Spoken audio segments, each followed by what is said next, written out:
Hey there, thanks so much for joining me today. I'm so grateful that you've made time out of your busy schedules to take a moment to drop in. I'm super excited to introduce a very good friend of mine, Susan Saucier. Hey, Susan, how are you? Hi, I'm great, thank you. Awesome, awesome. I'm so grateful that you chose to be here today. Susan is going to be my guest speaker in our Master Number 11 membership event that's coming up on Monday, October 25th at 3 p.m. Eastern Time. So what you got to know about Susan is she's an amazing spiritual life coach and psychic medium. And I speak from experience because I have had sessions with her and she just blows my socks off every time. So that's why I asked her to take part. But so Susan has decided to approach a subject that I'm really passionate about, and I know you will be too. She has a presentation prepared for you guys. It's called Your Greatest Challenge or Illness Can Be Your Greatest Gift in Disguise. This is what the topic of conversation is going to be in the membership on Monday, October 25th. So, and I want to share with you that recently I have opened up the membership to include everyone. You don't have to be a Master Number 11 to be a member of the membership. Okay, it's $11, right? It's $11 a month. You can join when you want. You can cancel when you want. It's entirely up to you, but there's tons of already really good information in there. But this is going to be really special because this is part one of a series of talks that we're going to be doing together, discussing illnesses and diseases and how they can actually be your greatest gift. Not only that, we're also going to be discussing various illnesses and diseases that are prominent with Master 11s, or basically anybody who is intuitive, very sensitive, maybe the empaths. This will really appeal to you. So we'll be talking in part two on November 29th. We'll be discussing illnesses and whatnot, and what do they mean numerologically? You'll be surprised to note that the words hold vibrations that can tell us an awful lot about the illness. The illness, the description of the illness itself, as it's broken down, will tell us, what that illness is about and why have we adopted it. And then Susan's going to come on and help us to have some different mindsets to use to release ourselves from it. And you have personal experience of doing this, don't you? I absolutely have. So tell me, how was that? Like what happened with you? Why did you get involved in this work? Well, it happened about the age of 25. I had my first child and I noticed within a few months I was having unusual pain in my hands and went to many different doctors. Of course, I'm young, so it's in your head and who knows what else they're going to give me, right? Then I ended up having my daughter 2 years later, and that really, I guess, did enough on my body as well that within a few months I woke up and I couldn't even walk, and I was in severe pain everywhere. I thought I was dying. I didn't know what was wrong with me, and finally, got the correct diagnosis. But at first I was diagnosed with three things: lupus, Lyme's disease, and rheumatoid arthritis. And all of them are kind of scary. I was only 27. And after doing many more tests, I ended up finding out it was rheumatoid arthritis. And, I was taking my daughter's diapers off with my teeth because that was the only thing that didn't hurt. I didn't even have any strength in my hands.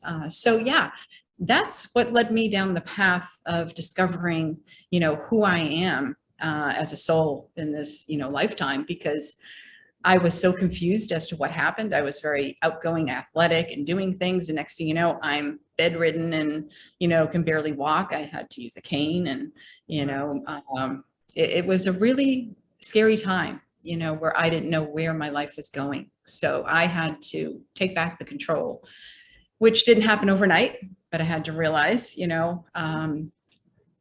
I was very sensitive to medicine, which I'm sure many 11s are. Yeah. We're sensitive to so many different things. I mean, and everyone is, other people in the world as well, but 11s especially. And so I couldn't take many of the drugs they offered. Nothing was working because I'd get dizzy or it would different reactions.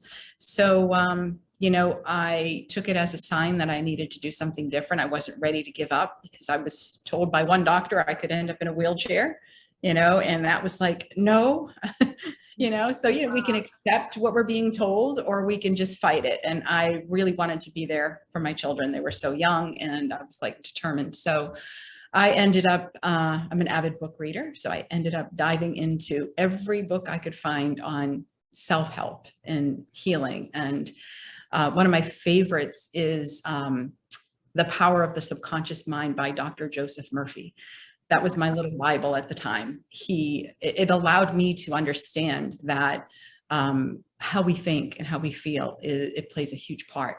So, the healing didn't happen overnight, but it did happen. And it's been, oh gosh, over 20 years that I have, no symptoms. I mean, I ride my bike 20 miles, probably 4 times a week. I have a problem not doing it because I enjoy it so much, but it's because once your health is taken away and you get it back, it's life-changing.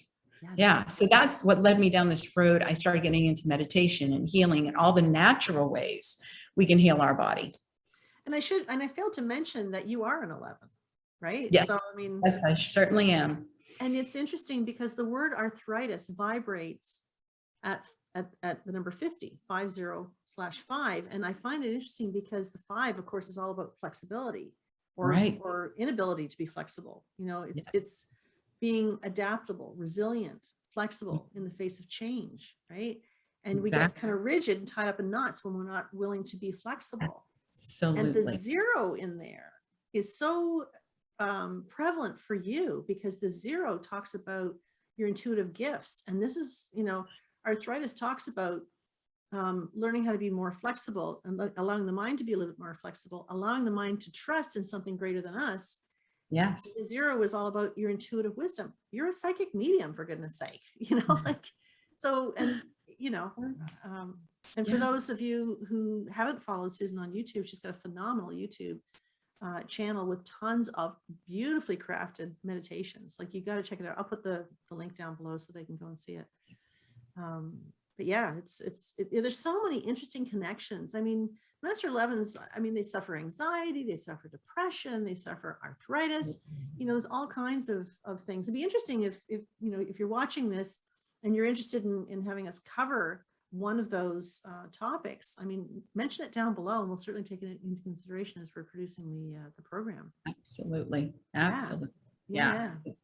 Most of us are empathic, so we're taking on all kinds of junk, and it ends up affecting the physical body in so many different forms. Oh, absolutely. Absolutely. And so when we gather on Monday, October 25th, that is going to be at 3 p.m. Eastern time. We're going to be talking soul contracts. We're going to be talking about your body's talking to you, but are you actually listening? Ooh, I'm guilty of that one. Your spirit team versus your physical team. You want to talk about that for a sec? Absolutely.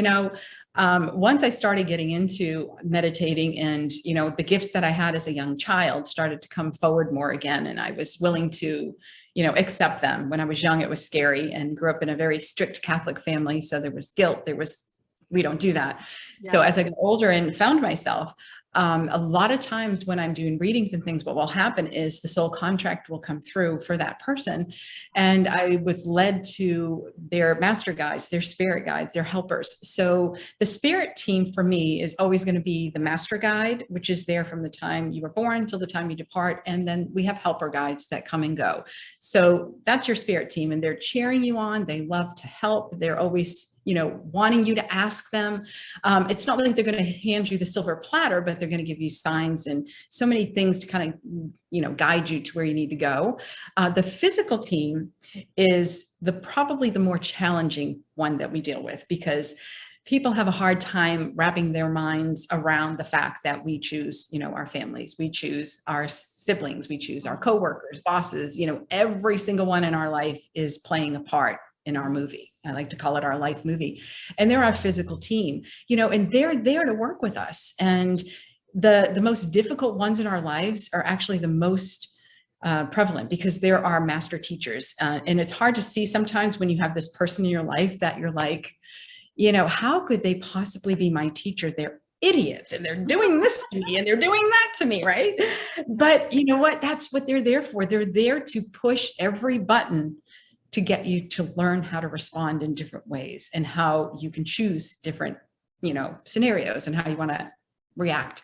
So there's so many aspects to it, and so many layers, like an onion peeling. So I always think of it like the physical team, to be grateful for them, because a lot of times we don't understand that they don't always want to come in and play that role. They don't love playing the negative role all the time, but they're willing to do it so that we can learn what we came here to learn. We need someone to play that part. Yeah, and the one thing that we will be talking a lot about, and this might be a little difficult for some to accept, is the reality that many of us have chosen our illnesses, chosen to experience them for whatever reason. I think back on my brother. I've mentioned him a few times on some of the recordings I've done, where he had flesh-eating disease a few years back. And I mean, it was horrible. He was in a coma for 5 months. And I was like totally miffed. Like, why would you be put through this? Like, what? He died 5 times. Wow. His effort to try and live, he died 5 times. He did live in the end, but he checked out 5 times. And there was one point when they said he was gone, right? We were planning his funeral, only to find out at 11 o'clock that night he was still here. So it kind of does a thing to your head, right? It does. But I realized that even though he was hooked up to life support and 17 IV lines, I realized that as long as he had a pulse, as long as he had a heartbeat, as long as his chest was rising and falling, even if it was on, through artificial means, he still had a purpose, right? And his purpose, I feel, was to teach the medical community about flesh-eating disease, because the people who were handling him knew nothing about it, right? So that was his gift to them. Absolutely. And inspiring people with his willingness to live, like his spirit to live, was just outrageous. And right. There wasn't a person that met him that couldn't feel that. Yeah. So we'll be talking about that sometimes we do choose these things, but there's always a very positive reason why we've chosen it, right? Absolutely. So see it. But that's the whole point of this conversation. Yes. Right? Yeah. Absolutely. 100%. And as Susan was talking about earlier about with regards to soul contracts, one of the most defining moments in my life was through a reading that I had with Susan when my father came through. And I do believe that we do choose our parents. And again, I know that's a hard pill for many people to swallow if you've come from abusive backgrounds. But in my case, my dad wasn't abusive. He just wasn't present. He was there. He was physically there, but he didn't interact with us, with myself or my 2 brothers. And so my challenge was to accept, why had I chosen this man? If I'm supposed to choose him because I'm supposed to learn something from him, well, he better start interacting with me, because otherwise, how do I get the opportunity to learn anything? And eventually I learned that empathy wasn't something that came naturally to me. I needed to learn to be empathic. And so I looked at my dad a little differently. I started to see his life through his eyes, and I saw how broken he was. That was the first piece. The second piece came when Susan did the reading for me, and my father came through, and she shared with me that my dad had reluctantly come in to be my father, kind of kicking and screaming. He wanted no part in it, because I was asking him to take the role as the neglectful dad, and he knew it would hurt me, so he didn't want to do it. And yet he loved me enough to honor my wishes. And when I saw that, it was like the healing that came from that moment was just exponential. I can't even explain how much I've grown from that moment. That only happened, 6 months ago. But it's been so instrumental to me in my growth and in my healing, to understand that my dad, who rejected me my whole life, I asked him to do that. And that I've grown so much as a result of that. And now I understand that he didn't want to do it, but he loved me enough to do it. So we're always holding space. Sometimes we're the bad guys. Sometimes we're the good guys. Sometimes they're the bad guys. Sometimes they're the good guys. But we all have a contract, and we're all holding space for each other. So our job is just trying to figure out where we fit, Right. Exactly. And to see each other for who we really are, rather than who we wish people were. Yes. That's the big one, right? Absolutely. Finding your true authentic self is huge. So I digress. But anyway, I just think you're amazing, and I had to share that. Oh. So this, like I said, is going to be part 1, guys, of a 2-part series, where we're going to be really expanding on it and digging a little bit deeper in part 2. But part 1 is going to be really, really important for you to attend.